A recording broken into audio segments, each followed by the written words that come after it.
जैसे अगला प्रश्न, जैसे कभी हमें जलन होती है ठाकुर जी को किसी और सखी या भगत के साथ देखकर, वैसे ही ठाकुर जी को भी जलन हो, इसके लिए हम क्या करें? जोगन सखी बरसाना। ये हंसने की बात नहीं, बड़े प्यार की बात है। हाँ, तो ये प्रेम की बात है। अभी हंसे क्यों? तुम भी तो ऐसी हो। तुम्हारी पत्नी कहीं और प्रेम करे, तुम्हारा पति और प्रेम करे, तुम नहीं जलोगे? हाँ, जलन तब नहीं होती जब प्रेम ही नहीं है। खसमानो खाए, पंजाबी में कहते जा मरी जाए। ये तो प्रेम की बात है। लेकिन मैं बताना चाहूंगा, ये प्रेम शुद्ध प्रेम नहीं है। ये जलन वाला प्रेम, ये शुद्ध प्रेम नहीं है। ये प्रेम की छाया है। शुद्ध प्रेम में जलन नहीं होती। हमारा प्रीतम जिसमें रीझे वही खुश। सखी के साथ ठाकुर जी रास लीला करे तो राधा को जलन नहीं होती, प्रसन्न होती है। मेरे प्रीतम प्रसन्न है। बल्कि उस सखी की चरण रज को भी माथे पे लगाने को राधा रानी तैयार हो जाती है। सखी से कहते, तुमने आज मेरे प्रीतम को बहुत सुख दिया है। तो शुद्ध प्रेम में जलन नहीं होती। राधा का गोपियों का प्रेम शुद्ध प्रेम है, इसलिए गोपियों में जलन नहीं होती। रास ठाकुर जी करें, किसी से भी प्यार करें, जलन नहीं, बल्कि प्रसन्नता होती है। अपने प्रीतम को प्रसन्न देख देख करके प्रसन्नता होती है। शुद्ध प्रेम है। जहां वासना है ना, स्वार्थ है, वहां जलन होती है। शुद्ध प्रेम में वासना नहीं। ब्रज की लीला में तो काम वासना है ही नहीं। काम वासना प्रबल अति, बांध्यो सब संसार, यह तनिक नहीं जाए सके कुंज महल के द्वार। तो राधा रानी के राज्य में, ब्रज में काम का प्रवेश नहीं। यहाँ सब दिव्य प्रेम वाली हैं, इसलिए एक साथ भगवान सबको बुलाते। बल्कि एक सखी दूसरी सखी से कहती है कि चलो सखी वा देश में, जहां बसे ब्रजराज, गोरस बेचत हरि मिले, एक पंथ दो काज। तो एक दूसरी को बुला के ले जाती थी, चलो कृष्ण के पास।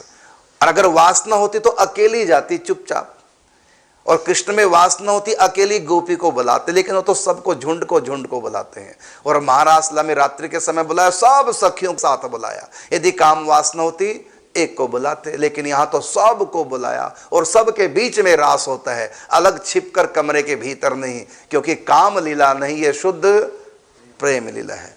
और शुद्ध प्रेमियों के सामने ही इसका प्रागट्य होता है, हम जैसे लोगों के आगे नहीं। क्योंकि यदि हमारे आगे राधा कृष्ण की प्रेम लीला प्रकट होगी, हम सोचेंगे अरे तो आम स्त्री पुरुष की तरह काम वासना की लीला है।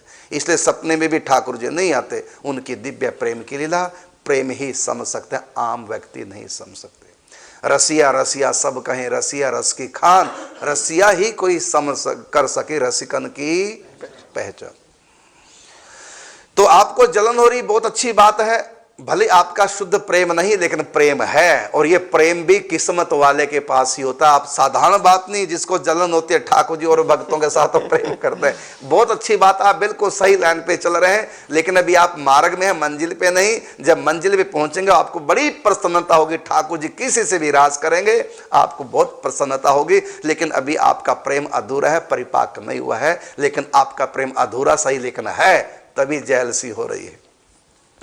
अब ठाकुर जी को सड़ाना चाहो तो सड़ा सकते हैं, है ना। पंडित हुआ कहते थे ठाकुर जी जरेला। हमारे पंडित जी कहा करते, ठाकुर जी का पंडित जी ने एक नाम रखा जो किसी ग्रंथ में नहीं, जो आज तक किसी ने वो नाम ठाकुर जी का नहीं रखा। हमारे पूज्य पंडित जी ने, हमारे एकादश गुरुओं में एक गुरु है पंडित जी, तो पंडित जी ने ठाकुर जी का एक नाम रखा जरेला। जरेला का मतलब जेलसी करने वाला। जब इनका भक्त, इनका संत जब किसी और से प्रेम करने लग जाए तो उनको जलन होने लग जाती है।